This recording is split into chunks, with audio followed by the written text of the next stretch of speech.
का वचन है, इसमें मेरा विश्वास है। ये परमेश्वर का वचन है, इसमें मेरा विश्वास है। ये परमेश्वर का वचन है, इसमें मेरा विश्वास है। आइए कुछ आयत हम देखना चाहते हैं। सबसे पहला भाग हम देखें, पहला पतरस 5 और 8। पहला पतरस 5 और 8।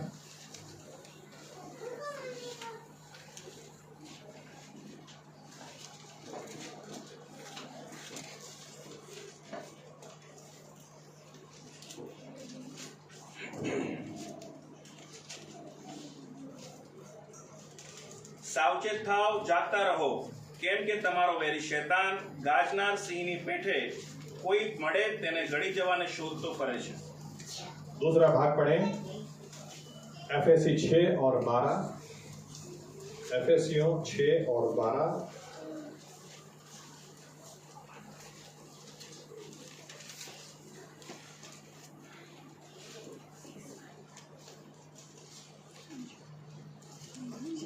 કેમ કે આપણું આ યુદ્ધ રક્ત તથા માંસની સામે નથી, પણ અધિપતિઓની સામે, અધિકારીઓની સામે, આ અંધકાર રૂપી જગતના સત્તાધારીઓની સામે, આકાશી સ્થાનોમાં दुष्टताના આત્મિક લશ્કરોની સામે છે। और एक भाग पढ़ें, प्रकाशित वाक्य, प्रकटीकरण, रेवलेशन 12, 9, 10 और 11।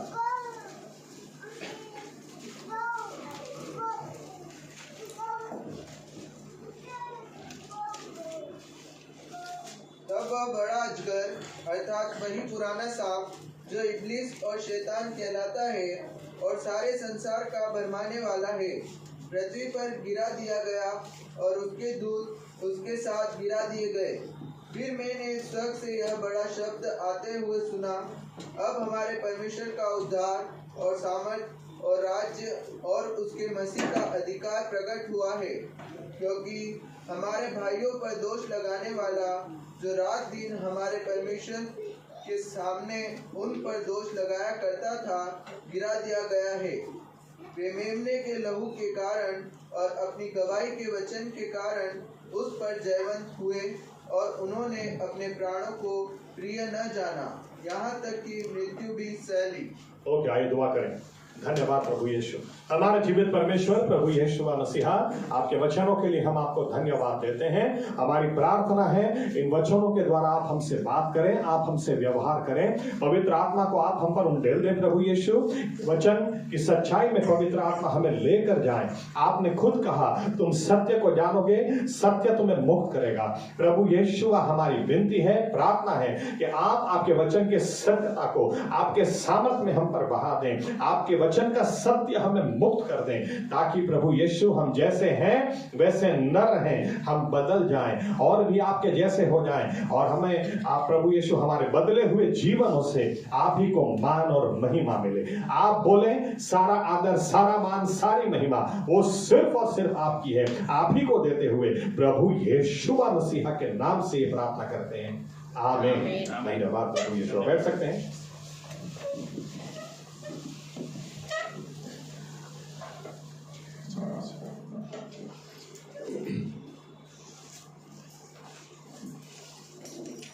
सब्जेक्ट अभी भी हमारा पेंटिकॉस्टी है, लेकिन लास्ट संडे को जब सूरत के चर्च में मैंने ऑलरेडी वचन रेडी किया था और मुझे जो बोलना था वो बोलूं उसके पहले, क्योंकि बार बार वो रेफरेंस हम देख रहे हैं, पर प्रेरितों के काम 1 और 8 परमेश्वर ने कहा, प्रभु यीशु ने कहा, पवित्र आत्मा तुम पर उतरेगा और तुम सामर्थ पाओगे। आमीन। परमेश्वर चाहता है हमारा जीवन सामर्थ से भरा जीवन हो, और ये उसकी योजना है। हर व्यक्ति छोटा हो या बड़ा हो, लेकिन परमेश्वर के सामर्थ से भरा हमारा जीवन होना चाहिए, और तो ही हम अच्छे गवाह बन सकते हैं। और लड़ने के लिए भी सामर्थ चाहिए, गवाही खड़ी करने के लिए भी सामर्थ चाहिए, और जीवन में आगे बढ़, क्योंकि बाइबल कहती है हमारा दुश्मन है। लास्ट संडे जैसे ही मैं स्तुति आराधना घुटनों पे हम थे खड़े हुए, और तुरंत परमेश्वर की जैसे आवाज मैंने सुनी कि इस बात को पहले शेयर करो कि क्यों हम इस लड़ाई में हैं और क्यों हमें इस सामर्थ की जरूरत है। मैंने कहा ठीक है, इसलिए तुरंत मैंने कुछ पॉइंट्स लिख दिए। कुछ लोगों के लिए नए नहीं होंगे, लेकिन आप बहुत ध्यान से सुने, क्योंकि मैं शायद यहाँ से शुरू करूं कि एक बार एक व्यक्ति के साथ मैं काउंसलिंग कर रहा था, वे रो रहे थे और मुझे बोल रहे थे पास्टर साहब, मैंने कहा देखो शैतान का काम है, आप चिंता मत करो। फिर थोड़ा और आगे, लेकिन पास्टर साहब ये कैसा हो गया? हाँ वो शैतान का काम है, आप चिंता मत करो। और फिर तीसरी बार भी शायद उन्होंने बोला पास्टर साहब ये और एक भी प्रॉब्लम है। मैंने कहा चिंता मत करो, शैतान का काम है। फिर मुझे बोलते हैं कि पास्टर मुझे एक बात समझ में नहीं आती है, मैंने शैतान का बिगाड़ा क्या है? तो मैं आज आपको वचन से दिखाना चाहता हूं कि हमने उसका क्या बिगाड़ा है, क्योंकि हमारी लड़ाई उसके खिलाफ है। आमीन आमीन। हम माने या ना माने, आपके मानने न मानने से कुछ नहीं होता, हकीकत है हम लड़ाई में हैं। और इसलिए हमने शुरुआती वहीं से की। बाइबल कहती है कि देखो तुम्हारा वैरी शैतान दिन रात घूम रहा, पहला पत्रस 5 और 8 जो हमने पहले पढ़ा, दिन रात घूम रहा कि कब कौन मिल जाए, किसको वो निकल जाए, किसको खत्म कर दे। यानी बाइबल यूं कहती है कि आप अगर यूं मानते हैं कि मैं शेर को नहीं खाता तो शेर मुझे नहीं खाएगा, शेर आपको खाएगा ही। आमीन। आप शेर को खाओ या नहीं खाओ, शेर आपको खा जाएगा। बाइबल कहती है सिंह की तरह शैतान घूम रहा, कहां शिकार मिलेगा, किसको खत्म कर दूं, आज किसको निकल जाऊं, आज किसको खत्म कर दूं। तो यहां तक कि एक कदम और आगे बढ़े तो कल एफएससीओ में भी लिखा 6 और 12 में, हमारा युद्ध इंसान के खिलाफ नहीं है। यानी कोई भी इंसान हमारा दुश्मन नहीं है। वो बात अलग है कि हमको कई बार इंसान ही हमारा दुश्मन लगता है। यही है जिसने मेरी जिंदगी खराब कर दी, यही है इसको देख के मैं रास्ता बदल दूं, इसके साथ में बात नहीं कर सकता, इसके हाथ की रोटी मैं नहीं खा सकता, चावल में जहर डाल दे, तुझे क्या पता। वो बात अलग है कि हमको इंसान ही हमारे दुश्मन दिखाई देते हैं, लेकिन बाइबल की सच्चाई क्या है? कोई भी इंसान हमारा दुश्मन नहीं है। आमीन। हमारा युद्ध है जरूर, लेकिन किसी भी इंसान के खिलाफ नहीं है। और इसलिए बाइबल एक कदम और आगे जाकर हमको यूं बताती है, जो आखिरी आयत हमने पढ़ी कि शैतान को ऐसा तो क्या हो गया। देखो ऐसा लिखा है कि वो दिन रात परमेश्वर के आगे हम पर आक्षेप डालता है। दिन रात, यानी उसको चैन ही नहीं है, वो आराम लेता ही नहीं है। दिन रात भाइयों के ऊपर, विश्वासियों के ऊपर जो आक्षेप डालता है। तो मैं आपको आज वचन से कुछ बातें बताना चाहता हूं। इस वचन से हम ये भी देखना चाहते हैं कि शैतान क्यों इतना हम पर बिगड़ा है। बढ़ने से पहले और एक बात बोल दूं, ऐसा तभी कोई कर सकता है जब ईर्ष्या से भरा हो, जलन से भरा हो। आमीन आमीन।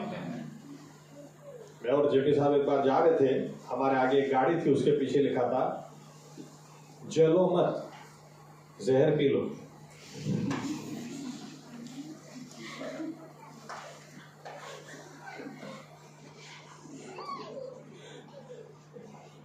निर्दीय वचन 6 अध्याय, घर जाके आप पढ़ लेना, आखिरी आयत, आखिरी 2-3 आयत। वहां पर क्या लिखा हुआ है? कोई गुस्से में होगा, अगर कोई गुस्से में होगा आप उसको भेंट दे दो, उसका गुस्सा ठंडा हो जाएगा।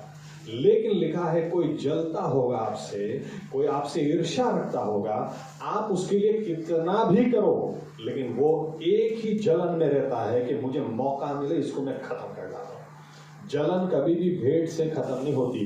गुस्सा भेंट देने से, चलो खाना खिला देते, चलो एक ड्रेस ला देते, चलो एक नया कपड़ा ला देते, चलो एक नई चीज ला देते, गुस्सा ठंडा हो सकता है, लेकिन जलन नहीं। शैतान क्यों दिन रात हमारे खिलाफ वहां पर बात करते ही रहता है, क्योंकि हमसे जलता है, बहुत जलता है, इतना जलता है कि उसको चैन ही नहीं है। तो कुछ बातें वचन से मैं आपके सामने लाना चाहता हूं। ये लड़ाई क्यों है? क्यों वो दिन रात हमारे, यहां तक कि आप सो जाओगे, नींद में भी बुरे सपने आ जाते हैं। आप गाड़ी कितना ही सीधा चलाओ, कोई कहां से आगे ठोक देता है, आप बचा रहे यार मैं तो बराबर जा रहा था। हाँ, क्योंकि हम युद्ध में हैं। ज्यादातर विश्वासी लोग ऐसा मानते हैं मैंने किसी का क्या बिगाड़ा तो कोई मेरा क्या बिगाड़ेगा। आप किसी का बिगाड़ो कि नहीं बिगाड़ो, बाइबल कहती है आपका बिगाड़ने वाला बैठा ही है। आमीन। ढूंढ रहा, कहां मिलेगा, खत्म कर डाला। तो हम वचन से कुछ सच्चाइयां जानना चाहते हैं। अब सबसे पहली बात, जलेगा कौन और जलेगा क्यों? जलने का नियम क्या है? जब आपसे कुछ बेहतर हो, जब आपसे कुछ बढ़िया आ जाए, जब आपसे ज्यादा अच्छा कोई व्यक्ति आपकी नजर के सामने आ जाए तो इंसान झरने लगता है। मुझसे ज्यादा हैंडसम है, मुझसे ज्यादा ब्यूटीफुल है, मेरे से ज्यादा हाइट है, बहुत अच्छा फिगर है, आंखें कितनी सुंदर है, बाल कितने सुंदर है, पैसा कितना ज्यादा, गाड़ी तो इसकी देखो। अपने से जब कुछ बेहतर लगे तो इंसान जलने लगता है। आमीन आमीन। शैतान वो इतना जलता है तो उसके कुछ कारण हम इसी तरह से या तो इस बात की लाइट में, प्रकाश में हम देखना चाहते हैं। सबसे पहली बात, उसका काम क्या था, वो क्या था, पढ़ते हैं बाइबल से। चलो एजेकियल 28वां अध्याय, एजेकियल 28वां अध्याय 12वीं आयत से आगे पढ़े, 11 से पढ़ो तो भी चलेगा।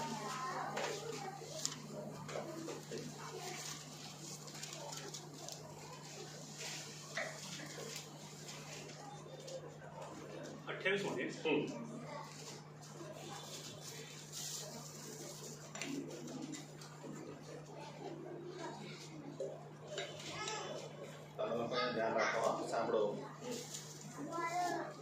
फिर यहोवा का यह वचन मेरे पास पहुंचा, हे मनुष्य के संतान, सोर के राजा के विषय में विलाप का गीत बनाकर उससे कह, परमेश्वर यहोवा यूं कहता है, तू तो उत्तम से भी उत्तम है, तू बुद्धि से भरपूर और सर्वांग सुंदर है। तू परमेश्वर की अदन नामक बारी में था, तेरे पास आभूषण, माणिक, पद्य राग, हीरा, फिरोजा, सुलेमानी मणि, यशब, नीलमणि, मरकत और लाल सब भांति के मणि और सोने की पहरावे थे।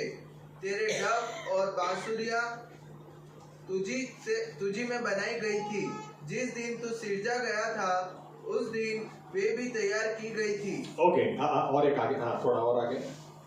तू छाने वाला अभिषिक्त करूब था। मैंने तुझे ऐसा ठहराया कि तू परमेश्वर के पवित्र पर्वत पर रहता था। ओके, अब देखिए यहाँ पर तूर के राजा से कहे, लेकिन वो कहते कहते बात सीधी लूसीफर या शैतान की ओर चली जाती है। याद रखना, स्वर्ग में जब परमेश्वर ने उसे बनाया था वो लूसीफर था, लेकिन गिरने के बाद वो शैतान किसको बोलते हैं? जो दिन रात आक्षेप शैतान, या तो शैतानी स्वभाव उसको बोलेंगे। आप में अच्छा कुछ उसको दिखाई नहीं देगा। जब किसी को अच्छा दिखाई नहीं देता है, आप कितना भी अच्छा करो लेकिन वो आप में से बुराई खोजता है, तो हम क्या बोलते हैं? एकदम शैतानी स्वभाव है। क्योंकि शैतान का मतलब ये होता है दिन रात आक्षेप देने वाला, दिन रात जो आक्षेप देता है। और इसी लूसीफर गिरने के बाद डेविल या तो सैटन कहा गया। ओके, सैटन, डेविल का मतलब होता है एडवर्सरी, हमारा शत्रु है, और शैतान का मतलब होता है दिन रात आक्षेप देने वाला। तो बाइबल क्या कहती है? जब परमेश्वर ने उसको बनाया, क्या लिखा है? छाने वाला करूब था, यानी परमेश्वर ने सभी दूतों में से इसको अलग किया हुआ था, अलग किया। छाने वाला करूब यानी ये वो था जो परमेश्वर की हजूरी में जा सकता था। हमने बाइबल में से पढ़ा हुआ है कि दूतों को परमेश्वर ने 6 पंख दिए हुए हैं। या तो सराफ जो उसकी हजूरी में है उसको 6 पंख हैं। 2 पंख से अपने पैरों को छिपाते हैं, 2 पंख से अपने मुंह को छिपाते हैं, और 2 पंख से वे उड़ते हैं। लेकिन छाने वाला करूब का मतलब होता है जो परमेश्वर के सामने फेस टू फेस जाता है और अपने पंखों से अपने उसकी महिमा उसको खत्म ना कर दें, अपने पंखों से अपने आप को ढककर उसके सामने वो झुका हुआ रहता है, और वहां परमेश्वर अपनी पहचान उसको देता है। परमेश्वर उससे बात करता है। और उतना ही नहीं, ऐसा लिखा है इस स्पेशल दूत के बारे में, तो सिर्फ छाने वाला करूब नहीं था, लेकिन जब तुझे बनाया गया तो डफ और बांसुरी, यानी परमेश्वर ने इसके अंदर म्यूजिक भी रखा हुआ था। कई बार लोग पूछते हैं, कितना भी आप कोशिश कर लो, लेकिन पिक्चर के गीत मतलब ऐसे कर्ण प्रिय मधुर गीत कहाँ मिलेंगे? हाँ, इसलिए विश्वासी लोग भी अपने रिंगटोन में तो लगा ही देते हैं, और खास तौर से प्रेमी प्रेमिका का हो तो फिर मैं कई लोगों को बोलता भी हूँ, अरे बहुत जल्दी फोन आपने उठा लिया, मुझे आगे थोड़ा सुनना था। नहीं पास वो चेंज करने का है। अच्छा ओके। पिक्चर के गीत इतने सुंदर, लेकिन पिक्चर के गीत आते कहां से हैं? बाइबल कहती है लूसीफर को परमेश्वर ने उसको बनाया, उसके अंदर म्यूजिक डाला हुआ था, संपूर्ण था। आमीन आमीन। एक आपको अगर गवाही भी मैं दूं तो शायद मैं बात कर रहा हूँ 1971-72 की। ये हमारे बॉलीवुड का भी एकदम जबरदस्त सोनेरी गोल्डन पीरियड था। ऐसे ऐसे गीत बनते थे और एक फॉरेन मिशनरी यहाँ पर इंडिया में उस वक्त काम किया करते थे और ये इनको बार बार ये दिक्कत आती थी चर्च में कितना भी अच्छा गीत क्यों ना सिखाए, लेकिन जब ये विजिट के लिए जाते थे तो लोगों के घर के अंदर किशोर कुमार, मुकेश, मोहम्मद रफ़ी के, लता मंगेशकर इन्हीं के गाने बजते थे तो इनका दिमाग खराब हो जाता था। ये जाकर बोलते हैं अरे, लेकिन लोग उनको बोलते थे पास्टर साहब अगर आप इससे अच्छा म्यूजिक हमको दे दो चलो हम सुनना बंद कर देंगे। लेकिन वो गोल्डन पीरियड, वो ऐसा समय था। आखिर में आगे की बात ऐसी है कि पास्टर ने मिनिस्ट्री बंद कर दी इंडिया से, वो अमेरिका वापस चले गए और वहां पर जाकर परमेश्वर की हजूरी में उन्होंने समय बिताया और उन्होंने परमेश्वर के आगे झुक के रोने लगे, प्रभु ये संगीत तो तूने लूसीफर को दिया, लूसीफर की ओर से आ रहा, तेरी और मैं तेरी हजूरी में हूँ, तू देना म्यूजिक, तू संगीत दे, ऐसा संगीत के लोग उसके ऊपर झूमे, नाचे, गाएं और तेरा संगीत तेरी उपस्थिति को उतार लाने वाला होता है। वहां से उन्होंने इंटीग्रिटी म्यूजिक और होसाना म्यूजिक 2 इंस्टीट्यूशंस को एस्टेब्लिश किया और उस इंस्टीट्यूशंस की वजह से आज बहुत बड़े बड़े वर्शिप लीडर्स हमको मिले, डॉन मोइन, रॉन कैनोली और बहुत बड़े बड़े वर्शिप लीडर्स जो हैं उनकी नींव डाली गई इंटीग्रिटी म्यूजिक और होसाना म्यूजिक में। एनीवे, तो ये जो था ये परमेश्वर की हजूरी में जा सकता था, ये परमेश्वर की हजूरी में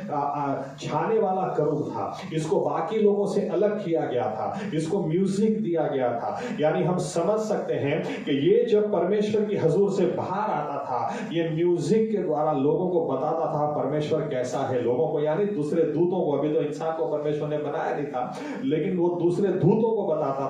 दूसरे दूत परमेश्वर के करीब इतना नहीं जा सकते थे जितना ये जा सकता था और इसलिए आप जिसके जितना करीब जा सकते हैं आप उसको उतना ही ज्यादा जान सकते हैं। आमीन। इसलिए परमेश्वर को इतना कोई नहीं जानता था जितना लूसीफर जानता था, क्योंकि ये छाने वाला करूब था और वहां से बाहर आकर वो दूसरों को परमेश्वर के बारे में बताता था। आप सोचें कि या तो अंदाजा लगाएं। मैं अपने बारे में अगर बताऊं, जब मैं स्कूल में गया, जब स्कूल की नौकरी मैंने शुरू की तो मैंने ऐसा खुद कुछ नहीं किया कि लोग मेरी वजह से जलें, लेकिन मुझे परमेश्वर ने ऐसे हालात में रख दिया। अभी जब मैं स्कूल में गया तो हमारे जो सुपरवाइजर थे बहुत ही कड़क थे, वो तो लेडीज टीचर हो या लड़कियां हो उसको भी मारते थे और गाली ऐसे ही बोल देते थे। कोई उनके सामने बोलता नहीं था, कोई भी नहीं। वो लड़की को भी ऐसे खींच के 11th स्टैंडर्ड की भी क्यों ना हो, चल तेरी माँ को बुला, बाप को बुला, बाप बैठा, कोई आता ही नहीं था। दादा थे दादा। और मैं जब स्कूल में गया मेरी मैडम ने एक दिन मुझे बुलाया, बोला इधर आओ, देखो हमने नया कैमरा इंस्टॉल किए हैं, कंप्यूटर रूम की चाबी तुम रखो, अभी से तो कंप्यूटर तुमको ऑपरेट करना है, तुमको खोलना है, तुमको करना है। और दूसरे लोग मुझे बोल रहे तू कौन है बे, तू तो अभी अभी आया हुआ है, तेरे को कैसे दिया? मैंने कहा मैं क्या करूं, मैंने थोड़ी बोला था मुझे चाबी दो। तो इसकी वजह से होता क्या था, मैं घर से निकल के मेरी बहन को पहले स्कूल छोड़ने जाता था, वहां से फिर अपनी स्कूल जाता था। तो कई बार 4-5 मिनट में लेट हो जाता तो सुपरवाइजर सबको झाड़ देते थे, घूमने फिरने आते क्या इधर बगीचे में, लेकिन मुझे कुछ नहीं बोलते थे। कई बार असेंबली चलती थी तब मेरी एंट्री होती थी, मैं चाबी लेके सीधा कंप्यूटर सॉरी सर थोड़ा देर तू काम कर, कंप्यूटर चालू कर। आखिर में जाने के समय भी मुझे बंद करके जाना। अचानक एक दिन रेड पड़ गया हमारी स्कूल के अंदर और आकर सब टीचरों ने बोला मास्टर आपका कंप्लीट होना चाहिए, मास्टर कंप्लीट नहीं होगा वो 50,000 रुपया लिए बिना जाएगा नहीं। मैंने कहा मेरा तो पूरा ही इनकम्प्लीट है, मैं तो काफी दिनों से लिखा ही नहीं। तो मैंने कहा करूँ क्या, मैडम छोड़ेगी नहीं आज। मैंने हिम्मत करके मैडम के पास गया, मैंने कहा मैडम मेरा काम कंप्लीट है। मास्टर उठाओ, उधर जाओ, घर भाग जा, मैं बोल दूंगी। वो तो चला गया। मैंने कहा मैडम अरे तू जाना, मैं बोल रही हूँ। मैं तो लेके घर चला गया। पूरा दिन रात को 2 बजे तक लिखा। दूसरे दिन जब स्कूल में वापस गया, सभी टीचरों की लाइन है, सभी को वो इंस्पेक्टर डांट रहा है, कितने साल से नौकरी कर रहे हो, 10 साल से इतना भी नहीं आता तुमको? किसने तुमको रखा है इधर? चलो ऐसे करते करते मेरा नंबर आया। कितना टाइम हो गया? मैं कहा सर मैं तो थोड़ा टाइम पहले ही आया हूं। इंसाफ से सीखो, ऐसे काम किया जाता है। सबको पता था मेरा काम इनकम्प्लीट था, मैडम ने मुझे घर में सबको बिठाया, मुझे घर भेज दिया। अब दूसरे तो जलेंगे कि नहीं जलेंगे? एक टीचर से तो रहा नहीं कि हम लोग 30 साल से काम कर रहे हैं, हमको इतना मान नहीं मिल रहा, आपको 2 साल में इतना मिल रहा, आपको तो समझ में नहीं आता है। मैं कहा मैं क्या करूं, मैं तो आता हूं, पढ़ाता हूं, चला जाता हूं, मैं क्या करता हूं? कहने का मतलब आपको लगेगा जब आपसे कुछ बेहतर हो तो जलन ऑटोमेटिक होती है। आमीन। यहां पर ये लूसीफर का आप सोचें, ये बाहर आकर कितना अभिमान के साथ आता होगा, मेरे जैसा कोई नहीं। मैं तुमको बताता हूं परमेश्वर कैसा है। चलो एक नया गीत सुनाता हूं। लेकिन बाइबल कहती है, अब कुछ कारण देखते हैं। किसी दिन समय होगा तो बहुत डीप में ले जाऊंगा, लेकिन अभी ऊपर ऊपर से जाते हैं। एक प्रश्न कई लोग पूछते हैं, लूसीफर ने वहां पे बलवा क्यों किया?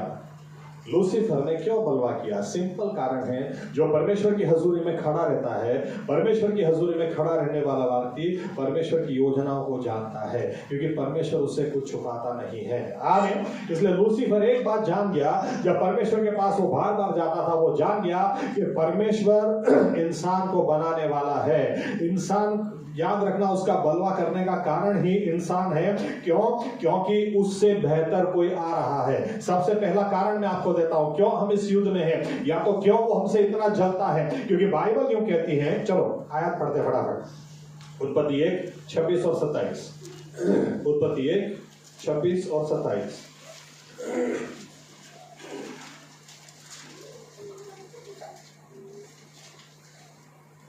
અને દેવે કહ્યું કે આપણે પોતાના સ્વરૂપ તથા પ્રતિમા પ્રમાણે માણસને બનાવીએ અને સમુદ્રના માછલા પર તથા આકાશના પક્ષીઓ પર તથા ગ્રામ્ય પશુઓ પર તથા આખી પૃથ્વી પર તથા પૃથ્વી પર પેટે ચાલનારા સગળા પ્રાણીઓ પર તેઓ અમલ ચલાવે। 27।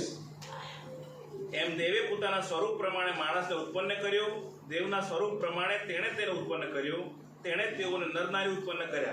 ओके, देखो सबसे पहली बात बाइबल क्या बताती है? परमेश्वर ने पक्षियों को बनाया, कुछ सोचा और जानवरों को बनाया, कुछ सोचा और मछलियों को बनाया।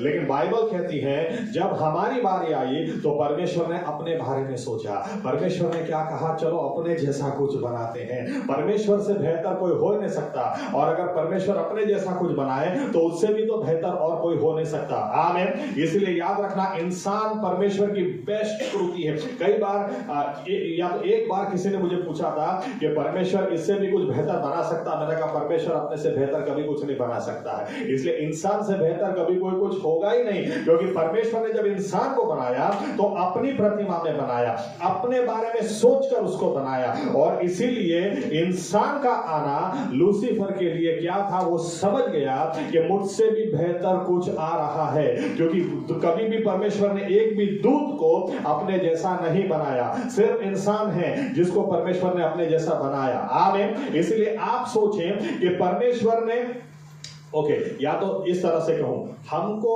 अलग अलग दिखता है। किसी को देख के हमको लगता है एकदम गधे जैसा है, बड़ा बैल जैसा, लेकिन परमेश्वर हमको देखता है, या तो मैं यूं कहूं, चलो लूसीफर हमको देखता है तो उसको क्या दिखेगा? उसको पता है हम परमेश्वर की प्रतिमा में बने। आमीन। आमीन। वो जब हम, इसलिए पूरी दुनिया में किधर भी घूम ले, मुझे तो कई बार लगता है कि अगर आत्मिक हॉस्पिटल हो और उसके अंदर इलेक्ट्रिक शॉक लगना, साइकियाट्रिक ट्रीटमेंट हो, तो मुझे लगता है लूसीफर को भी मिलती होगी।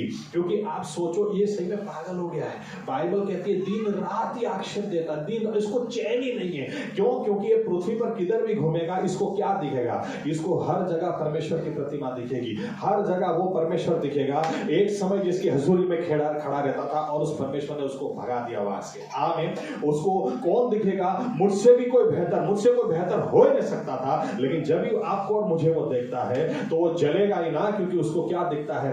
उससे बेहतर दिखता है, क्योंकि परमेश्वर ने अपनी प्रतिमा में हमको बनाया है। आमीन। इसीलिए बाइबल कहती है हमारा युद्ध एक दूसरे के खिलाफ नहीं है, क्योंकि परमेश्वर ने हमें अपनी प्रतिमा में बनाया है। और इसीलिए हम भी जब एक दूसरे को देखें ना, तो हमें भी प्रभु यीशु दिखने चाहिए, गधा नहीं, बैल नहीं। आमीन।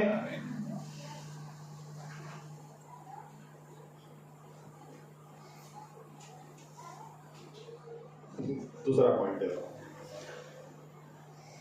याद रखना, जब भी अपने आप को आईने में देखो, हम किसको देख रहे हैं? अच्छा, ये भी सोचो कि परमेश्वर ने एक को भी दूसरे जैसा नहीं बनाया है, एकदम यूनिक है। जुड़वा भाई बहन हो तो भी उनमें डिफरेंस रहता है। जुड़वा भाई हो, जुड़वा बहनें हो, फिर भी उनकी आंखों के प्रिंट अलग है, जबान की प्रिंट अलग है, थंब प्रिंट अलग है, उनकी डिजायर्स, उनकी इच्छा अलग है। किसी को फिर भी उबला हुआ अच्छा लगता है, किसी को तला हुआ अच्छा लगता है, सब कुछ अलग है। परमेश्वर ने कभी किसी जेरोस्कोपी को निकाला ही नहीं, एकदम यूनिक। आमीन। आमीन। हमारी गलती है कि हम किसी के जैसे होना चाहते हैं, किसी को हीरो के समान होना है, किसी को हीरोइन के समान होना है। हम भूल जाते हैं परमेश्वर ने हमको बनाया ऐसा है, हमारे जैसा कोई और है ही नहीं। क्यों? क्योंकि उसके जैसा कोई और है ही नहीं, उसने बनाया है। आमीन। तो पहली बात ये हम इसलिए सबसे बेहतर, इसलिए गाय के आगे नहीं झुकना है। आमीन। सूरज के आगे नहीं झुकना है, सूरज हमारे लिए बनाया है। आमीन। पेड़ पौधे हमारे लिए बनाए हैं। पेड़ को जाके नहीं बोलना है तू नहीं होता तो मैं क्या करता।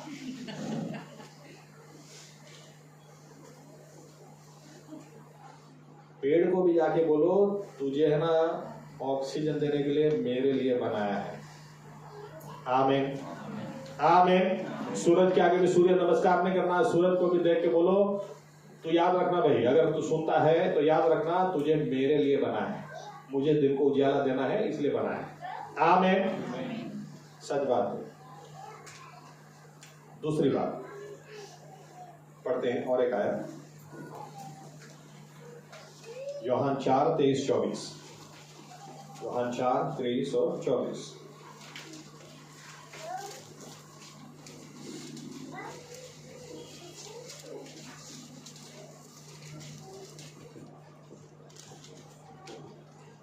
પણ એવી વેળા આવે છે અને હાલ આવી છે કે જ્યારે ખરા ભજનારા આત્માથી તથા સત્યતાથી બાપનું ભજન કરશે, કેમ કે એવા ભજનારાઓને બાપ ઈચ્છે છે।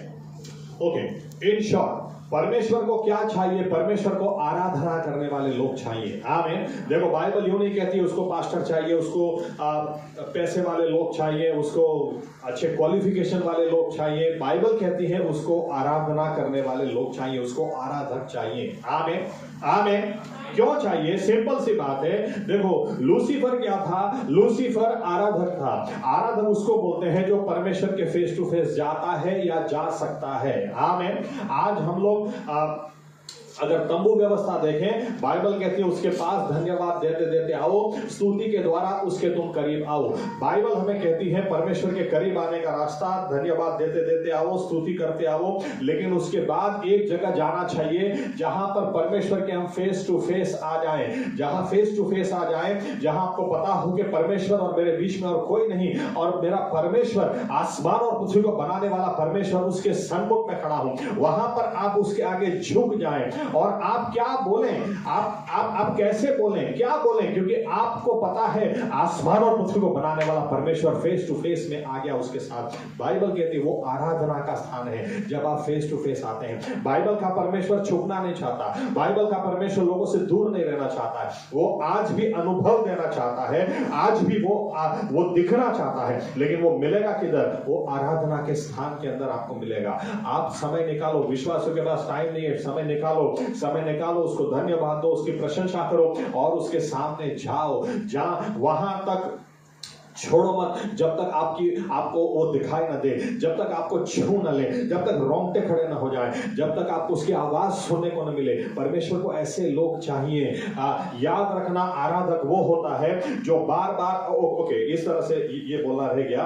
लूसीफर वो आराधक था, इसीलिए संगीत भी उसके अंदर डाला हुआ था, उसको एबिलिटीज दी गई थी। लेकिन बाइबल कहती है परमेश्वर ने उसको हटा दिया। जब परमेश्वर ने उसको हटा दिया तो परमेश्वर ने उसको हटाकर, अब किसी भी कंपनी में किसी एक व्यक्ति को आप निकालो तो उसी व्यक्ति की फिर एडवर्टाइजमेंट लगती है, आमेन, वांटेड, ये व्यक्ति चाहिए।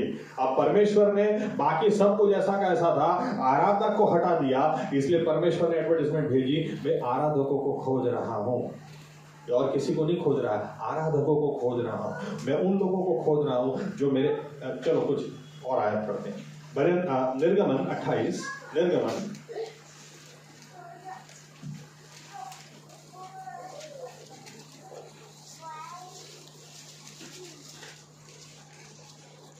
निर्गमन 28 में जाए उसके पहले फिर से एक बार एक आयत पढ़ ले। हजकियेल 28 और 13,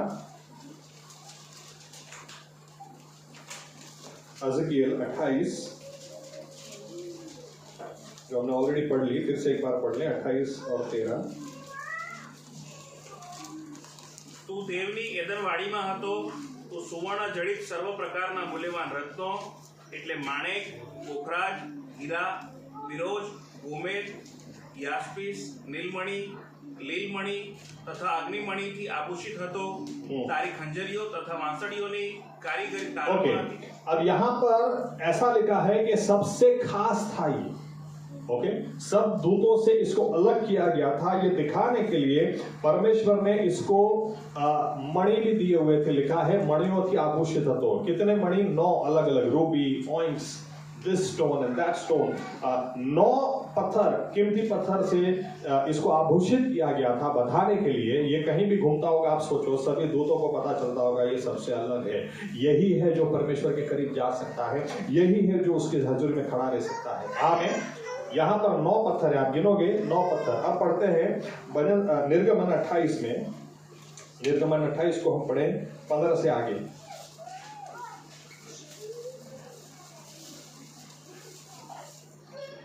અને તું નિપુણ વણકરની કારીગરીનું ન્યાયકરણનું ઉરપત્ર બનાવ। તું તેને એફોદની બનાવટ પ્રમાણે બનાવ। સોનાનું તથા નીલ તથા જાંબુડા તથા કિરમજી રંગનું તથા ઝીણા કાંતેલા શણનું તું તે બનાવ। તે સમચોરસ તથા બેવડું હોય, તે 1 વેત લાંબુ તથા 1 વેત પહોળું હોય, અને તેમાં તું પાષાણની 4 હાર જડ, માણેક, પોખરાજ તથા લાલની હાર, તે પહેલી હાર થાય, અને બીજી હાર લીલમ અને હીરાની, અને ત્રીજી હાર શનિ, અકીક તથા યાકૂતની, અને ચોથી હાર ફિરોજ, ગોમેદ તથા યાસ્પિસની હોય। એમને સોનાના बस ओके જડવામાં જડાવો। Okay yes. अब यहाँ पर परमेश्वर ने हारून से कहा। अब हारून ऐसा व्यक्ति था उस समय में जो पूरे 1 साल के अंदर एक ही ऐसा व्यक्ति पूरी दुनिया में जो परमेश्वर के फेस टू फेस जा सकता था। जब वो जाएगा 28वां अध्याय, उसको कपड़े कौन से पहनने हैं उसके बारे में डिस्क्रिप्शन दिया गया। उसमें से एक डिस्क्रिप्शन, उसको छाती के ऊपर एक प्लेट लगानी थी और उस प्लेट के अंदर 12 हीरे या तो 12 स्टोन्स अलग अलग लगाने थे।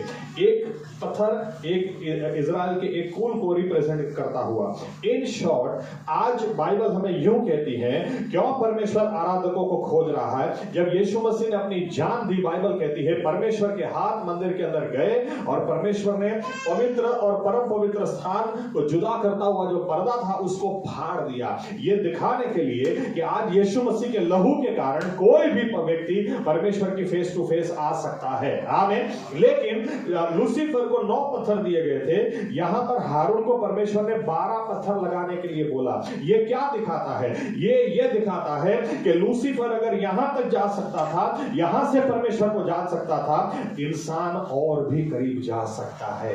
आमीन। वो और भी करीब जा सकता है, क्योंकि दूतों को परमेश्वर ने उनके जैसा नहीं बनाया, लेकिन इंसान को परमेश्वर ने उसके जैसा बनाया है। इसलिए इंसान जितना करीब जा सकता है उतना और कोई करीब नहीं जा सकता। आमीन। परमेश्वर को आज ऐसे लोग चाहिए। एक अगर उदाहरण दूं, रास्ते के ऊपर एक व्यक्ति खड़ा होकर प्रचार कर रहा था यीशु मसीह परमेश्वर नहीं है। तुम मेरे साथ चैलेंज करो, बाइबल से चैलेंज करो, यीशु मसीह ईश्वर है ही नहीं। और मैं उस वीडियो को देख रहा था, उतने में एक बहन आती है और बहन आकर बोलती है कि ओ भाई तुम क्या बात कर रहे हो, क्या यीशु मसीह ईश्वर नहीं है? अरे यीशु मसीह ईश्वर है। बोलता है नहीं यीशु मसीह नहीं है। तो औरत बोलती है तुमको पता तुम किसके साथ बात कर रहे हो? मेरा जीवन इतना खराब था, मैं इतनी बुरी औरत थी, लेकिन एक दिन यीशु मसीह मेरे जीवन में आए। यीशु मसीह ने मुझे अपना दर्शन दिया, यीशु मसीह ने मेरे गुनाहों को माफ किया। आज मुझे उसने बदल दिया। जिसने यीशु मसीह को देखा उसको तुम बोल रहे हो यीशु मसीह ईश्वर नहीं है। परमेश्वर को सभी लोग आज ऐसे चाहिए, क्योंकि आराधना का स्थान परमेश्वर ने आज उसको हटाकर हमें दिया है। इसलिए शैतान नहीं चाहता कि विश्वासी लोग आराधना करें। वर्शिप लीडर, देखो वर्शिप लीडर भी वो होता है, एक्चुअली हर कोई वर्शिप लीडर होना चाहिए। ऐसा ही नहीं कि चर्च के अंदर ही अब अपनी अपनी तरह से हर कोई वर्शिप लीडर होना चाहिए।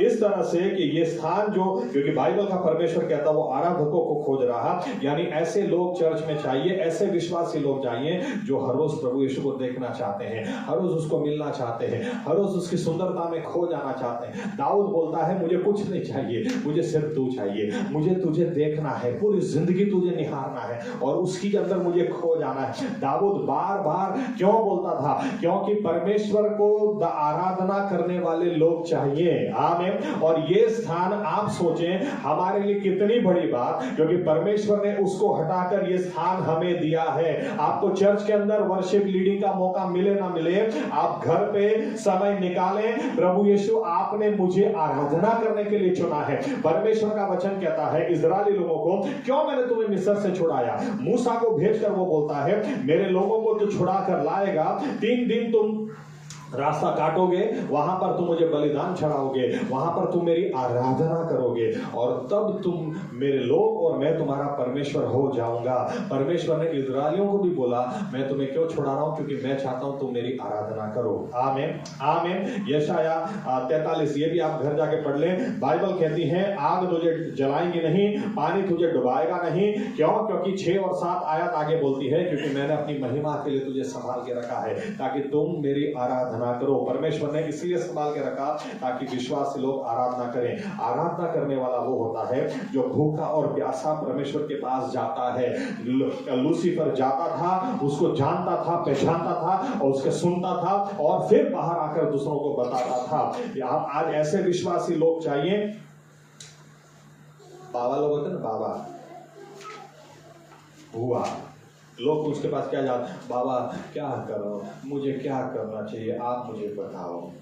और बाबा लोग क्या पता, हमने बीच में एक वीडियो देख रहे थे, वो बच्चों के खिलौने की बंदूक आती है, वो बंदूक निकाल के बोलता है तुम्हारा प्रश्न दूर हो जाएगा। आप हंस हंस के लोग उल्टे गिर जाओ। क्या क्या चल रहा है? कुछ बाबा लोग हैं, कोई भी जाता प्रश्न कर तो उनका प्रश्न कैसे सॉल्व करते हैं? हक देंगे, हो जाएगा सवाल। परमेश्वर क्या चाहता है? विश्वासी लोग भूखे प्यासे उसके पास जाएं, उसको जाने, उसको पहचाने और बाहर आकर बताएं मेरा परमेश्वर यूं बोल रहा है। तुमको कैसे पता? अरे मिल गया है। आमीन आमीन। परमेश्वर की योजना है ही नहीं, आप उसकी बात करो जिसके बारे में आपने कहीं से सुना हो। परमेश्वर की योजना है आप उसकी बात करो जिसको आपने देखा है, जिसको आपने छुआ है, जिसको आपने निहारा है। आमीन। आज बहुत कम विश्वासी लोग ऐसे हैं, लेकिन आज आपको बताऊं शैतान को, लूसीफर को हटाकर वो स्थान परमेश्वर ने हमें दिया है। मत छोड़ो। हर रोज अपने आप को याद दिलाओ कि मुझे चुना गया, कि मुझे आराधना करनी है। वो मुझे तो मिलेगा ही मिलेगा, वो मुझे तो बात करेगा ही करेगा, मुझे तो छुएगा ही छुएगा, क्योंकि मुझे उसने आराधना करने के लिए चुना है। आमीन। अब आप किसी को हटाकर अगर किसी और को खड़ा करते हैं तो जलेगा कि नहीं जलेगा? आमीन। इसलिए लूसीफर शैतान दिन रात जलता है, क्योंकि उससे बेहतर कोई आ गया और उसकी जगह थी, उसको हटाकर परमेश्वर ने हमें वहां पर रख दिया। अपने आप को कभी भी छोटा मत समझना, क्योंकि परमेश्वर ने अपनी प्रतिमा में हमें बनाया है और हम ही हैं जो उसकी हजूरी में खड़े रह सकते हैं। आमीन आमीन आमीन। तीसरी बात, तीसरा मुद्दा, चलिए आइए आयत पढ़ते हैं।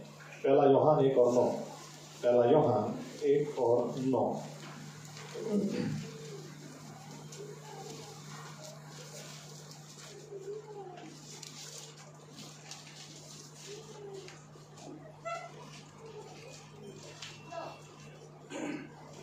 જો આપણે આપણા પાપ કબૂલ કરીએ તો આપણા પાપ માફ કરવાને તથા આપણને સર્વ અન્યાયથી શુદ્ધ કરવાને તે વિશ્વાસુ તથા ન્યાયી છે। ओके, तीसरा पॉइंट बहुत इंपॉर्टेंट, मुझे बहुत पसंद है ये पॉइंट। लूसीफर ने जब पाप किया, परमेश्वर ने उसको माफी नहीं दी।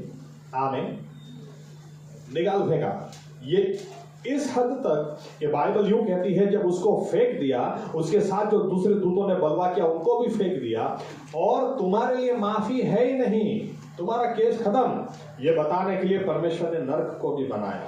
कई लोग पूछते हैं, इतना प्रेम करने वाला परमेश्वर इंसान को क्यों नरक में डालेगा? वो इंसान को नरक में डालने वाला नहीं है। इंसान के लिए नरक बनाया ही नहीं है, नरक बनाया शैतान के लिए है। लेकिन तय आपको करना है, किसके साथ रहना है। यीशु मसीह ने कहा यूहन्ना 14 में, मेरी इच्छा है मैं जहां हूं वहां तुम आओ। लेकिन अगर आप चाहते हैं कि नहीं, मुझे तो शैतान के साथ ही रहना, मैं तो उसी को प्यार करता हूं और मैं तो उसके साथ रहना, तो आप नरक में जाओगे। कोई पर आपको नरक में डालने वाला नहीं है। पढ़ते हैं, चलो आयत पढ़ते हैं। मत्ती 25 और 41।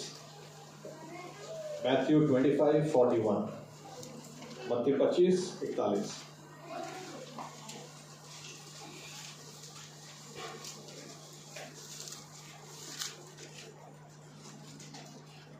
પછી ડાબી તરફ નારાઓને પણ તે કહેશે કે ઓ શાપિતો જે સર્વકાલીન અગ્નિ શૈતાન તથા તેના દૂતોને સારું તૈયાર કરેલો છે, તેમાં તમે મારી આગળથી જાઓ।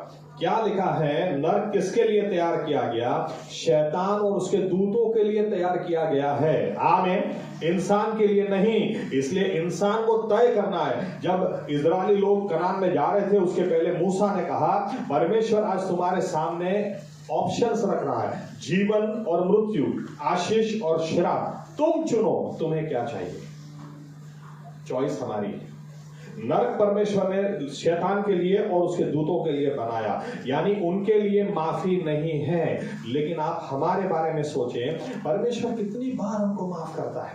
बाइबल यहां तक कहती है कि पतरस आकर, चेला आकर यीशु मसीह को पूछते हैं कि हमारे भाई को हमको कितनी बार माफ करना चाहिए। तो यीशु मसीह बोलते हैं, एक दिन में भी 70 गुना 7 यानी 490 बार अगर माफी मांगता है तो उसको एक दिन में 490 बार माफ कर दो। अब आप सोचें, ये बात कैसे हजम हो सकती है? अगर घर में 2-4 बच्चे हो तो यहाँ पर भी ये गड़बड़ी हो जाती है।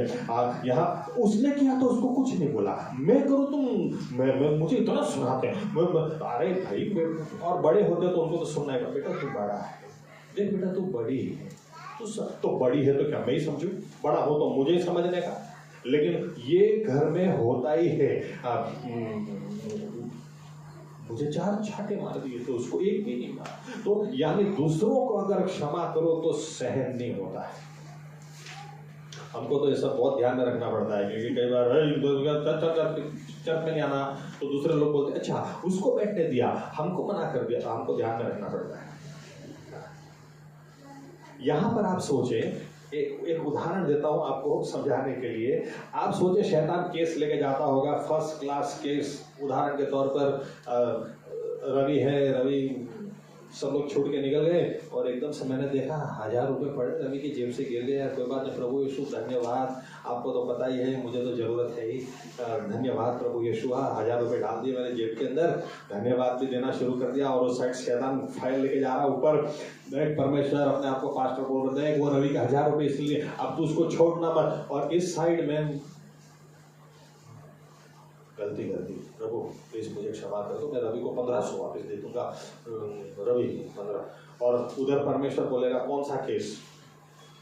क्योंकि बाइबल कहती है जब वो माफ करता है तो याद भी नहीं करता, क्या वे कौन सी केस की बात कर रहा है, किधर लिए थे पैसे। आप सोचो, मुझे लगता है वो विश्वासी को जितनी बार परमेश्वर माफ करता है उसकी बार इसको करंट लेने पड़ते होंगे, क्योंकि बाइबल बताती है केस जाके बनाता है ऊपर, और देखो परमेश्वर इसने ऐसा किया वैसा किया, किधर। और इधर इंसान अगर क्षमा मांगता है तो परमेश्वर बोला किधर किया, चलो एक आयत पढ़ते हैं, यशाया 43, आइज़ाया 43:25, यशाया 43:25।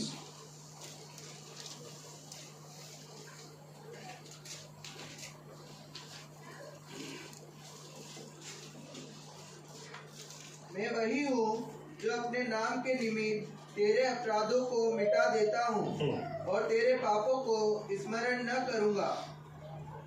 मैं वही हूँ जो अपने नाम के निमित्त, अपने नाम के निमित्त, गुजराती में लिखा है फॉर माय ओन सेक, मारा कारण थी तने माफ कर दे।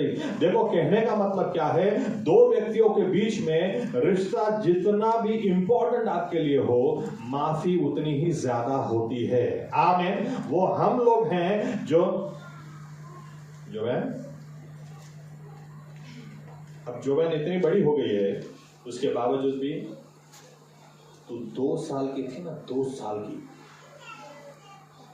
मुझे इधर नाखून मारे थे, मुझे अभी भी याद है।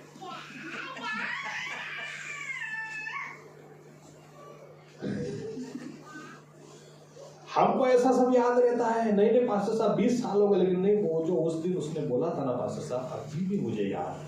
लेकिन अच्छा है परमेश्वर हमारा कैसा है, वो बाइबल क्या बताती है, वो जब माफ करता है भूल जाता है। आमीन आमीन। आप सोचो, कल्पना करना, मैं तो ज्यादा इधर नहीं बोल सकता, मेरे पास और पॉइंट्स है इसलिए, लेकिन आप कभी बैठकर सोचना कितनी बार हमसे गलती होती है। लूसीफर की क्या हालत होती होगी, मैंने पाप किया तो मुझे तो निकाल फेंका, मेरे लिए नर्क बना दिया, ये कितना पाप कर रहा है, तू कैसे उसको माफ कर रहा है। और एक उदाहरण मैं आपको दूं, एक अनुभव, एक गवाही से, एक सेवक स्वर्ग में गए तो उनके एक्सपीरियंस शेयर कर रहे थे कि मुझे परमेश्वर ने बोला कि तेरे हृदय में जो है बोल। तो इन्होंने बोला कि बाइबल में ऐसा लिखा है कि हमारा पुस्तक यहाँ पर रखा हुआ है, तो आप दिखा सकते हैं। तो बोलते हैं हाँ, परमेश्वर ने दूत को बुलाया, कहा कि इसको अपनी लाइब्रेरी दिखा, इसको जो देखना है दिखा। तो ये आदमी अपनी गवाही में बोलते हैं कि मैं सोच के गया था कि ऐसा अनुभव मिलेगा तो मुझे क्या करना।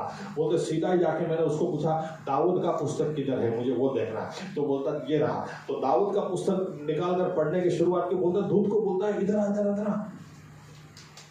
गलत है। हमको पृथ्वी के ऊपर जो बाइबल दिया गया है उसके अंदर बेतशेबा के साथ व्यभिचार किया, ये किया, वो किया, उरिया को कैसे मार डाला दाऊद ने, यहाँ पर तो कुछ लिखा हुआ ही नहीं है। तो ये आदमी क्या बोलता है, दूत उसको समझाता, बोलता देखो ये किताब के अंदर सबका सब कुछ रिकॉर्ड है, लेकिन अगर कोई पाप करता है उसके बाद माफी मांगता है, इधर से रिकॉर्ड मिट जाता है, आपको मिलेगा ही नहीं, क्योंकि कोई बाइबल में पढ़ा नहीं। बोलता है हाँ यार। आप सोचो लूसीफर का क्या होता होगा, उसको माफी है ही नहीं, वो जलेगा कि नहीं जलेगा। हमको कितनी बार परमेश्वर माफ करता है, कितनी बार हम गिर जाते हैं, कितनी बार उसको बोलते हैं प्रभु और एक मौका दे दे, फिर से एक बार क्षमा कर दे, आज की बात नहीं करूंगा तो प्रभु और एक बार अपने लहू से मुझे धो दे, मेरी गलती की मुझे क्षमा कर दे, और उधर से रिकॉर्ड साफ हो जाता है। आप इसका सोचें, इसका क्या होता होगा। दिन रात लगा रहता है। मैं ऐसी कल्पना करता हूँ, उसको इलेक्ट्रिक शॉक लगती होगी।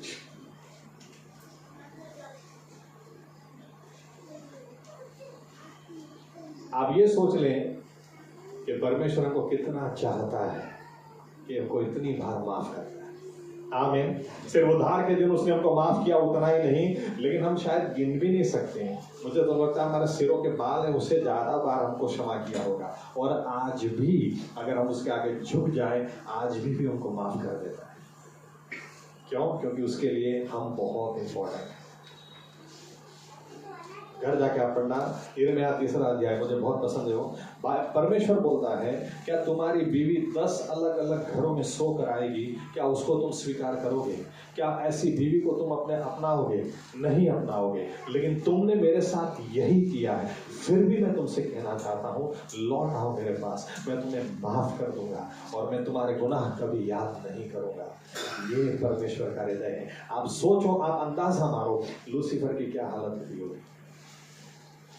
वो हमारी कमजोरियों को जानता है, सब कुछ जानता है, इसके बावजूद कितना भी केस बना दे।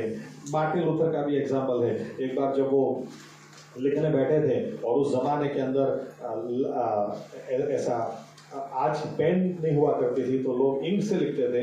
लाल स्याही की बोतल थी उनके पास और ब्लैक स्याही की बोतल थी। और ऐसी गवाही में लिखा है कि एक दिन वो जब लिख रहे थे, शैतान सामने आकर खड़ा हो गया और शैतान ने कहा, देख ये पढ़ यहाँ से यहाँ। मार्टिन लूथर खड़े भी हुए और पढ़ना शुरू किया। उन्होंने बोला, क्या इसका क्या करूं मैं?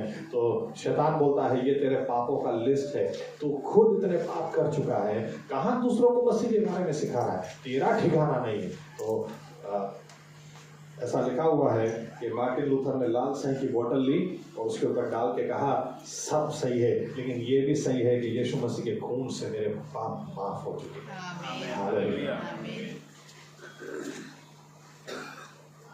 ऐसा नहीं लिखा कहीं भी परमेश्वर ने किसी और को माफी दी हो, लेकिन वो हमको माफ करता है।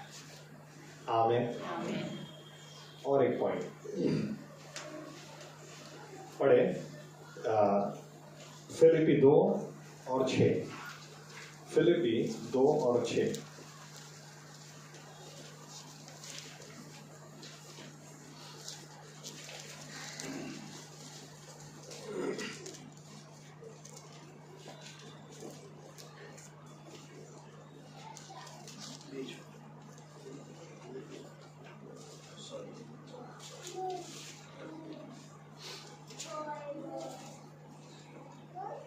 પોતે દેવના રૂપમાં છતાં તેણે દેવ સમાન હોવાનું પકડી રાખવાની ઈચ્છ્યું નહીં।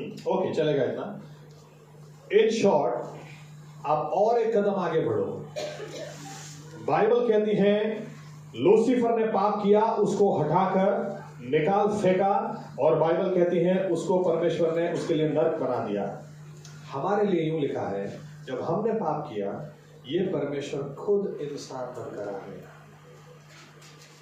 आमीन। आमीन। ईश्वर होने के बावजूद ईश्वर का स्थान उसने पकड़े न रखा, लेकिन वो इंसान बन के आ गया। कोई आश्चर्य की बात नहीं है। देखो, जब वो आया तो दूतों ने पहले ही कह दिया, चरवाहों से क्या कहा? देखो, तुम्हारे लिए आज दाऊद के शहर में उद्धार करता आया है। दूसरी बाजू आप सोचो, लूसीफर की, शैतान की क्या हालत हुई होगी। पूरा इतिहास गवाह है। इस बात को रोकने के लिए उसने बहुत कोशिश की, लेकिन परमेश्वर इंसान के रूप में आ गया। आज कई लोग कि जब डिबेट्स में सुनता हूँ, कई लोग बोलते हैं अगर ईश्वर इंसान बन सकता तो हमको ऐसा ईश्वर चाहिए ही नहीं, हमको चाहिए ही नहीं। अरे आपको चाहिए कि नहीं चाहिए, ये हकीकत है। आप जानो नहीं जानो, लूसीफर बहुत अच्छी तरह से जानता है कि इंसान को परमेश्वर इतना चाहता है कि इंसान को बचाने के लिए वो खुद इंसान बनकर आ गया। आमीन। आखिरी पॉइंट देता हूं।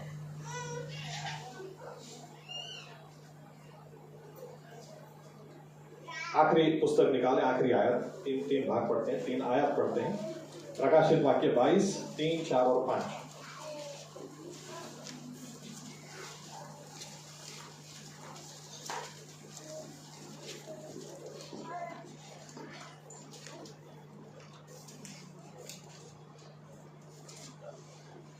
હવે પછી કોઈ પ્રકારનો શાપ થનાર નથી, પણ તેમાં દેવનું તથા હલવાનું રાજાસન થશે। તેના દાસ તેની સેવા કરશે, તેઓ તેનું મુખ નિહાળશે અને તેઓના કપાળ પર તેનું નામ હશે। ફરીથી રાત પડશે નહીં, તેઓને દીવાના અથવા સૂર્યના પ્રકાશની જરૂર નથી, કેમ કે પ્રભુ દેવ તેઓ પર પ્રકાશ પાડશે અને તેઓ સદા સર્વકાળ રાજ કરશે। ओके, अब लूसीफर ने जो बलवा किया, और एक हिस्सा उसका देखते हैं। यशाया 14, 11 से आगे। यशाया 14, 11 से आगे, 11, 12, 13।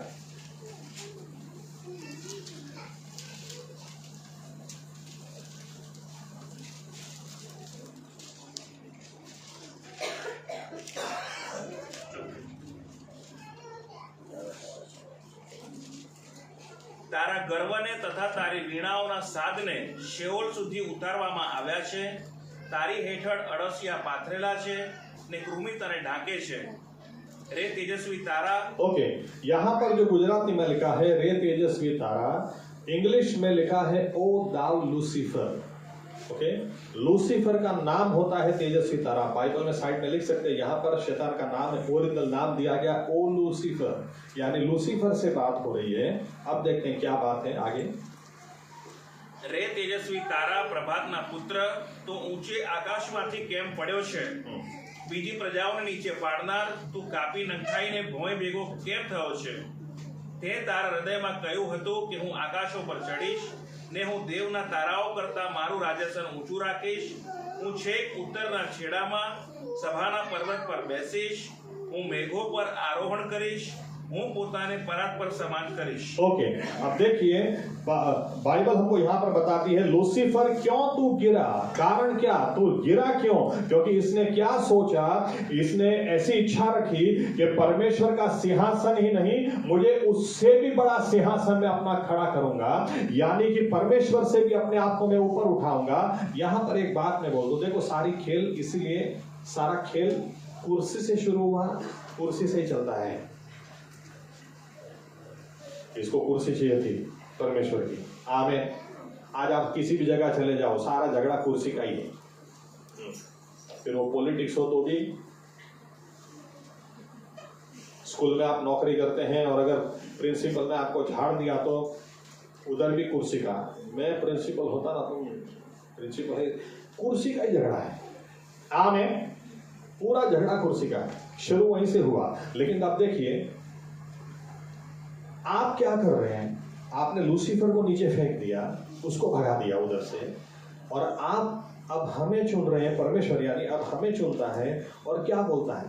देखो अगर परमेश्वर यूं करे ना हमारे साथ, बेटा तो है ना 1000 साल तक मेरे पैर दबाया कर, और बेटा तू है ना इधर खड़े रहे और सर में हाथ घुमाया कर, तो भी हम क्या बोलेंगे, यार बहुत बड़ी बात है हमारे लिए, 1000 साल का मौका मुझे मिला, धन्यवाद धन्यवाद धन्यवाद. लेकिन परमेश्वर यूं भी नहीं बोलता है. परमेश्वर क्या बोलता है, बैठना मेरे साथ, साथ में राज करते.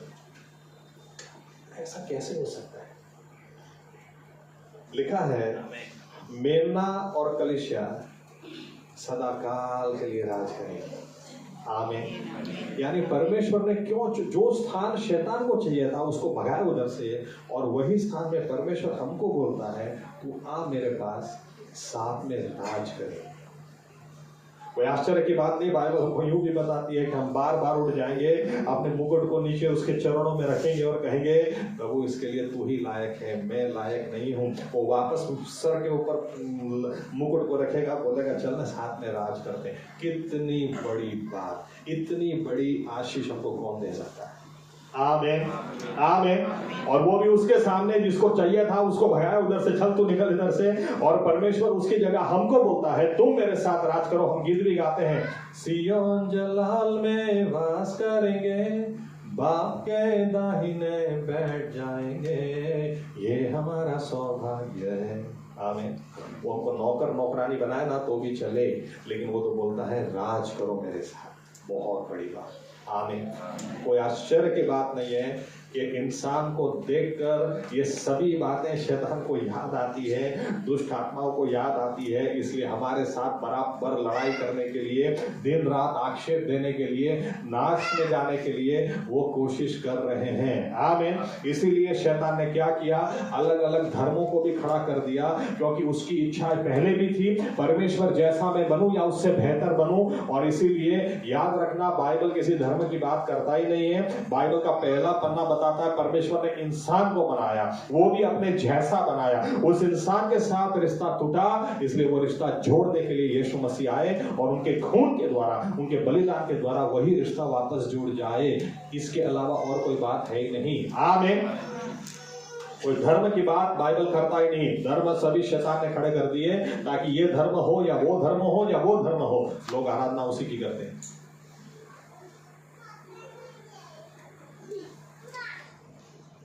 लेकिन उसकी कुर्सी सदा काल की नहीं है. आमीन. परमेश्वर जो कुर्सी हमें दे रहा वो सदा काल की है. इसलिए हमें अपने आप को जागरूक करना होगा. हम सामान्य लोग नहीं हैं, परमेश्वर की प्रतिमा में बने हुए लोग हैं. आज के बाद, इन शॉर्ट यूं कह दो, आज के बाद कभी पूछना ही नहीं हमें क्यों शैतान मुझे परेशान कर रहा है. अरे हमको अब पता है क्यों कर रहा है. आमीन. क्योंकि वो हमसे परेशान है, इसलिए परेशान कर रहा है. आमीन. इसलिए हम कभी प्रश्न ये नहीं पूछेंगे क्यों शैतान मुझे मेरे पीछे पड़ा है, क्यों मुझे परेशान कर रहा है. हमको वचन के इस उजियाले में अपने आप को तैयार करना है कि अगर परमेश्वर ने सही में मुझे ऐसे स्थान में रखा है कि वो जल रहा है तो उसको और जलाऊंगा. सही में परमेश्वर ने उसका स्थान मेरे पैरों के नीचे रखा तो वहीं पर उसको रखूंगा। आमीन। आमीन। लेकिन मैं ये मौका हाथ से जाने नहीं दूंगा। मैं परमेश्वर के साथ सदाकाल राज करने के लिए चुनी गई हूँ। आमीन। आइए अपनी जगह खड़े हो जाए, प्रार्थना करना चाहते हैं। हमको भी कई बार ऐसा प्रश्न आया होगा, हमने भी कई बार सोचा होगा, क्यों शैतान मेरे ही पीछे पड़ा है, क्यों वो मेरा पीछा छोड़ता नहीं है। लेकिन वचन के उजियाले में हम देख चुके हैं वो हमारा दुश्मन, हमारा शत्रु है। लेकिन उस शत्रु को बाइबल कहती है जो लोग स्वर्ग में गए उन्होंने उसको हराया। वो उसको मेमने के खून के द्वारा, अपनी गवाही के शब्द के द्वारा उसको हरा कर वे स्वर्ग में गए हैं। ये परमेश्वर की योजना है कि आज हर विश्वासी के लिए वे समझ जाएं, आप और मैं हम समझ जाएं कि क्यों वो हमारे पीछे पड़ा। ऐसा प्रश्न हम नहीं करेंगे, क्योंकि हम जानते हैं कि वो क्यों पीछे पड़ा है। क्योंकि वो जलता है। क्यों जलता है? क्योंकि परमेश्वर ने हमें उससे बेहतर बनाया। परमेश्वर ने उससे बेहतर हमें बनाया। उतना ही नहीं, उसका स्थान परमेश्वर ने हमें दिया, आराधना करने का स्थान, परमेश्वर को निहारने का स्थान, उसको जानने का स्थान, उसके साथ समय बिताने का स्थान परमेश्वर ने हमें दिया। उतना ही नहीं, बाइबल कहती है वो हमें बार बार माफ करते हैं। गलतियां होती हैं हमसे, लेकिन परमेश्वर क्षमा कर देता है। वो खुद कहता है देख तेरे गुनाह मैं कभी भी याद नहीं करूंगा।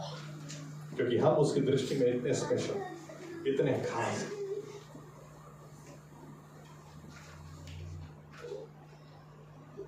उतना ही नहीं, और एक कदम आगे जाकर बाइबल कहती है जब लूसीफर को और दूतों को पाप में परमेश्वर ने देखा, उनके लिए उसने अनंतकालिक अग्नि बना दी, नरक बना दिया। लेकिन जब हमें गुनाहों में देखा, बाइबल कहती है उसने उद्धार की योजना बनाई। और कैसी योजना कि वो खुद ईश्वर होने के बावजूद, वो खुद ईश्वर होने का पकड़े न रखें, लेकिन इंसान बनकर चले आए।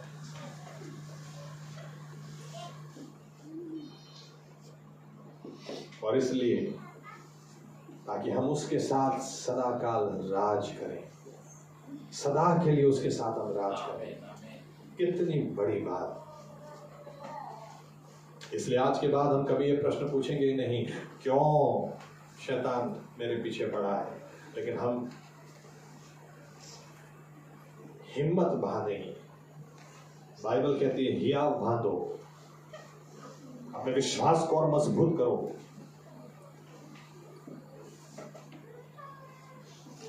उत्तेजित हो जाओ, क्योंकि प्रभु यीशु मसीहा, आसमान और पृथ्वी को बनाने वाला परमेश्वर, उसने हमें अपनी प्रतिमा में बनाया है।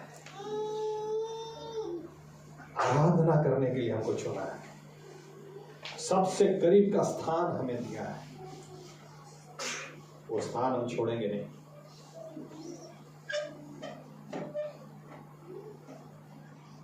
उसके खून से आज भी हमारी माफी है। और उसके साथ राज करने के लिए, अनंत काल तक उसके साथ राज करने के लिए उसने हमें चुना है। प्रभु यीशु मसीहा, हम धन्यवाद देते हैं आपके वचनों के लिए, धन्यवाद देते हैं आपकी योजनाओं के लिए, धन्यवाद देते हैं आपके पास हमारे लिए जो बातें हैं उसके लिए। हम आपकी स्तुति करते हैं और दिल की गहराई से आपको धन्यवाद देते हैं। हमारी प्रार्थना है प्रभु यीशु, इन बातों को, इन वचनों को हम भूल न जाएं, लेकिन हमारे हृदयों में इस वचन को प्रभु यीशु मसीहा आपके लहू से हम सील करके रख देते हैं। हमें भी अनुग्रह दीजिए कि और मनन इसके ऊपर करें और इसके बारे में हम सोचें, ताकि हम समझने पाए कि आपकी दृष्टि में हम कितने मूल्यवान हैं, कितने मूल्यवान। कि आपने कहा देख आग तुझे डुबाएगी नहीं, देख पानी तुझे डुबाएगा नहीं, आग तुझे जलाएगी नहीं, क्योंकि मैं तेरे साथ में हूं। ऐसे वचन भी आपने हमें दिए। आपने प्रभु यीशु कहा तू मेरे आंखों की पुतली है, तुझे मैंने अपने हाथ में खोद के रखा है। ऐसे वचन, मैं तुझे कभी भी छोड़ूंगा नहीं, मैं तुझे कभी भी त्यागूंगा नहीं। ऐसे वचन आपने किसी और को इस संसार में नहीं दिए, इंसान को दिए, विश्वासियों को दिए। हम आपको धन्यवाद देते हैं प्रभु यीशु।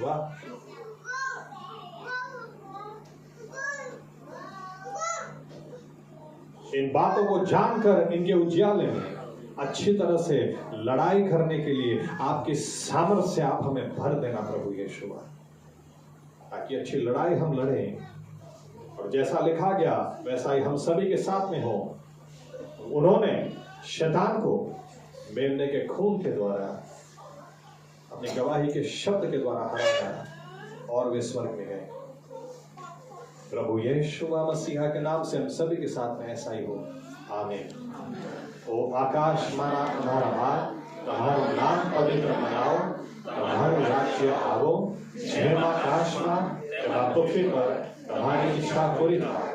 દિવસની અમારી રોટલી આજ તમે અમને આપો, અને જેમ અમે અમારા ઋણોને માફ કર્યા છે તેમ તમે અમારા ઋણો અમને માફ કરો। અમને પરીક્ષણમાં ન લાવો, પણ બુરાઈથી અમારો છૂટકો કરો, કેમ કે રાજ્ય તથા પરાક્રમ તથા મહિમા સર્વકાળ સુધી તમારા છે। આમેન। હવે આપણા ઉદ્ધારકર્તા પ્રભુ યેશુમાં મસીહાની કૃપા, તેમનો અજાયબ પ્રેમ અને તેમની અદ્ભુત હાજરી આપણા દરેકની સાથે હમણાંથી સદા સર્વકાળ સુધી બની રહે। આમેન।